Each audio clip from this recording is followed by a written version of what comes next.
Welcome. This is Spencer Cahoon with Brer, Bexley Residents Against Institutional Racism, coming to talk with you about the 8 can't wait recommendations for reducing the risk of police killings. Now, the 8 can't wait recommendations are something that the city of Bexley has repeatedly said that we are compliant with. First at the first Bexley Town Hall with the police a number of months back, recently again at the second Bexley Town Hall. Also, the mayor has put it on the website, and it's in the police reports that have been released so far. Now that the Bexley Police have released their Law Enforcement Services Manual, which is essentially the police policy manual, we're checking to make sure that the city's followed that. And for those of you who are on a schedule, I will save you some time and tell you that we are not compliant, or we do not meet 6 out of the 8 can't wait recommendations. We do meet 2 of them, but we do not meet 6 of them. So if you are on a schedule, there's your answer. If you have a little bit more time and would like the rundown, here it comes.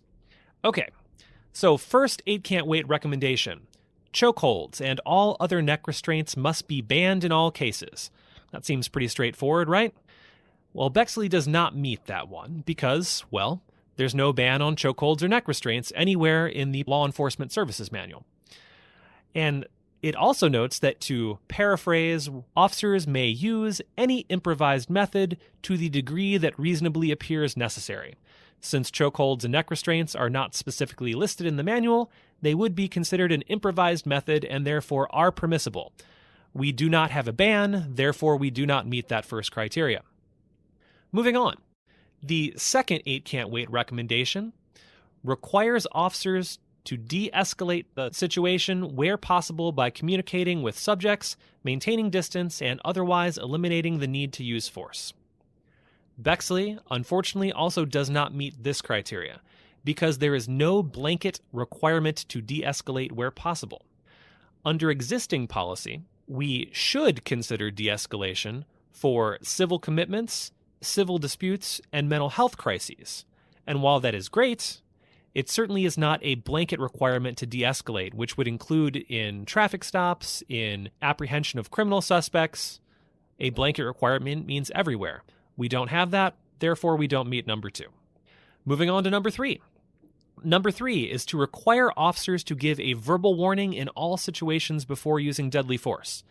Now, for those of you who have ever seen any cop show on TV, you know it is pretty common for law enforcement to yell out, "Police! Drop your gun," or "Police, freeze," before they fire any shots. So this might seem like a no-brainer. Unfortunately, again, Bexley does not meet this one, because our policy manual says that a verbal warning should, not must, precede the use of deadly force where feasible. Clearly, that's not in all situations, since it is should and where feasible. Therefore, we don't meet. Number 4. Require officers to exhaust all other alternatives prior to resorting to deadly force. Sadly, Bexley also does not meet this criteria, because our Law Enforcement Services Manual says that officers shall use only the force that reasonably appears necessary in the officer's well-reasoned discretion.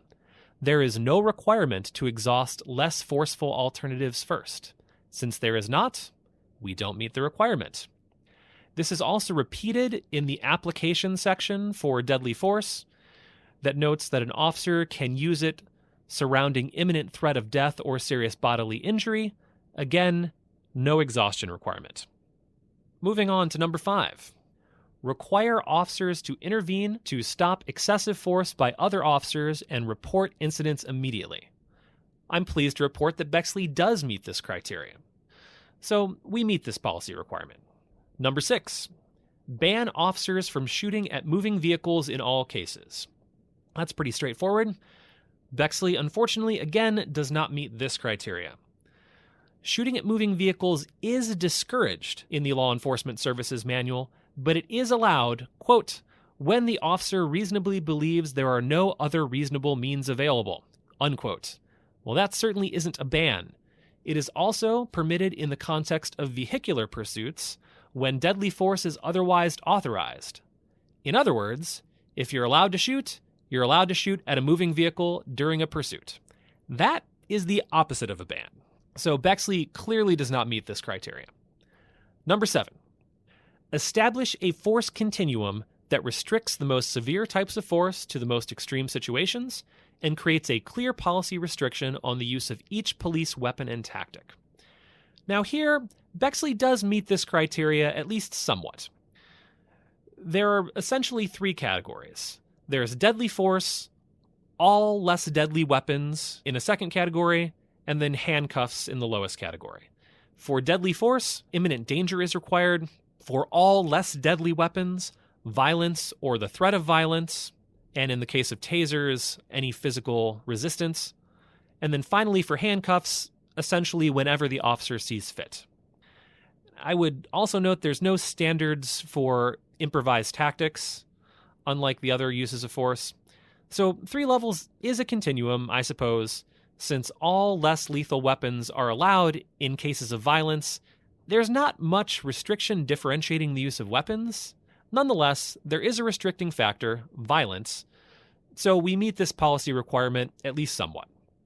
Moving on to our last and final, number 8, require officers to report each time they use force or threaten the use of force against civilians, including whenever they point a firearm at someone. Again, Bexley does not meet this criteria.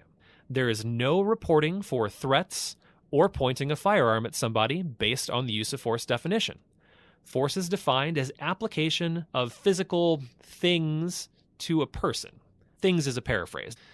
There is a use of force reporting policy for all uses of force, but threats and pointing a firearm at someone fall outside the use of force definition. Consequently, the Bexley Police Department does not report them under the current policy. Since that is not something that's reported, we do not meet this 8th recommendation. So again, overall, that means of the 8 requirements for 8 can't wait, we are compliant with 2 of them. We are not in compliance with 6 of them. That is inconsistent with what the mayor and the chief of police have said both publicly and in writing. That's why it'll be interesting to see what our city leaders have to say about this, as a number of them have already expressed interest in Brer's prior public statement on this topic. So stay tuned for answers from our elected officials, and we look forward to hearing what they are.